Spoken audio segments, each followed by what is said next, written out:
We've had Series 8 with Peter Capaldi and Series 9. We've had a bit of David Tennant with Series 3. Now for a bit of Matt Smith, as the next number on my Guilty Pleasures Containment Marathon was Series 6. And the episode from Series 6 that I personally enjoy, or consider a guilty pleasure, Closing Time. Now, when I started doing my guilty pleasure episodes and posted which episodes week by day were on my list, there were some people who commented, "Oh, those aren't guilty pleasures. Those are good episodes. I love those episodes." But I posted about this one, and people were like, "Yeah, this." While they said with others that those aren't guilty, we enjoy these episodes. This one really kind of is a guilty pleasure. At least for me. But I guess this episode and the one from Series 5 that this is a sequel to, they do kind of depend on your opinion of James Corden. He has become something of a divisive figure, at least kind of on the internet and in TV and movies. Now, I personally don't mind the guy. I personally never watched Gavin and Stacey, but I knew he grew to be fairly popular from that, and he's got a kind of big presence in culture as we know it today. I personally like him, and I like his character in Doctor Who. I know some people who don't, but that's up to them. So what's the story for this one? Now, the story follows on. It's kind of a follow-up to a Series 5 episode from 2010, which I will get to. That one is also on my Guilty Pleasures list. That one is a number on there. We'll come to it in time. Now, as I said, it follows on from that episode. 1 year later, Craig and Sophie have gotten together and have had a baby named Alfie. However, Sophie, at this point being exhausted from just being a full-time mum, has gone away with her friend Melina for the weekend. And Craig is kind of looking after Alfie when the Doctor shows up. The Doctor just tells Craig that he's just popping by for a social call. There's nothing to it. He hasn't been called by Sophie. He hasn't been called by anyone. He's just here to have a social call, see Craig, and then he's off to see the prestigious alignment of Exodus. Supposedly something like 17 galaxies in perfect harmony. However, while there, the Doctor suddenly begins to notice something. One, mysterious power fluctuations from around the local estate, especially around a nearby shopping centre, and also reports of people going missing.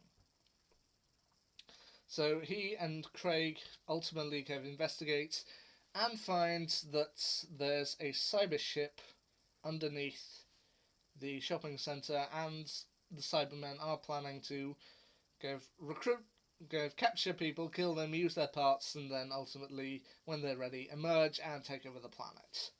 So the Doctor and Craig have to figure out a way to stop them. Now, as I said, there are some people who just don't particularly like James Corden. As I said, I don't necessarily think he's that bad. I enjoyed him in the previous episode, which, as I said, I'll get to in my Guilty Pleasure Marathon. And once again, I feel this is an adequate follow-up. I mean, just seeing someone who's having problems with being a dad, because as with most things in life, becoming a parent eventually, that is going to be one of the hardest things in life, having to suddenly deal with the fact that you're looking after a child, and I think he does that very well. I also have a bit of a soft spot for the Cybermen, given they're one of my personal favourite monsters in Who. I didn't realise this until a couple of years ago when I looked down my Guilty Pleasure Marathons, my Guilty Pleasure list, and was like, wow, a lot of my Guilty Pleasure episodes are cyber episodes. So, yeah, I realised the Cybermen were a Guilty Pleasure of mine. They also reintroduced an element that we haven't seen since classic Doctor Who, the Cybermats. Kind of small kind of... Well, the way they describe them in the episodes, like silver rats. Basically, small silver rats with teeth that ultimately scrounge around, harvest power, and can harvest humans for parts. They were introduced in the Doctor Who 1967 episode Tomb of the Cybermen, and then made appearances in The Wheel in Space in 1968 and Revenge of the Cybermen in 1975, which I have actually done a review of. I'll leave a link down below if I remember. So yeah, it's nice to see the Cybermats reintroduced, and I do have a soft spot for the Cybermen.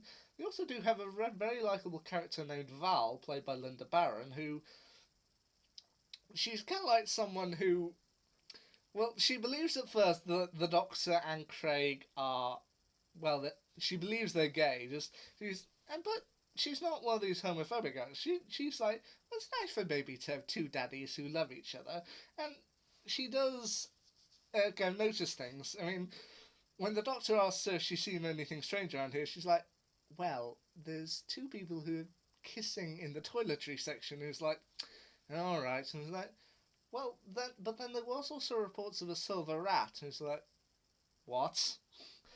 Anyway, once again, it is also nice to see the Doctor, Matt Smith's Doctor, kind of dealing with how he feels for his companions. I mean, okay, he's got James Corden throughout this entire episode, but then he's also got a moment where he sees Karen Gillan and Arthur Darvill's character going nearby, and Karen Gillan's character of Amy Pond is signing an autograph for a little girl.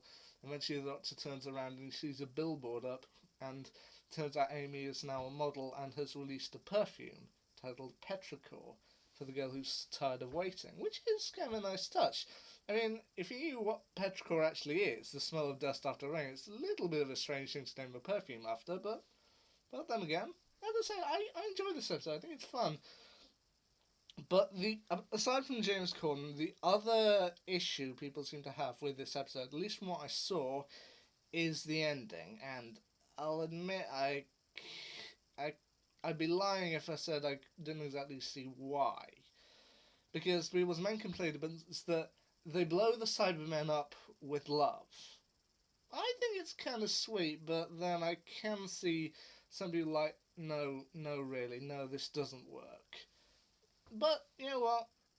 Before the big kind of finale of Series 6, we needed something that was a little bit more fluff. Because, I'll be honest here, Series 6 isn't one of my favourites. I'll admit, I just kind of felt they would try to do too many things and it just became a little overly complicated. But just for a nice bit of fluff before the series finale, it was nice. It was nice to see the Doctor once again team up with Craig and take down some Cybermen. So, yeah. I'll admit it's probably not one of the better episodes, and it is really a guilty pleasure on my list, but you know what, I still enjoy Closing Time. So, what's next on my Guilty Pleasures Marathon? Well, that would be Series 2, and that would be School Reunion. What do I think of that? Well, you'll just have to wait and see. Till then, see ya.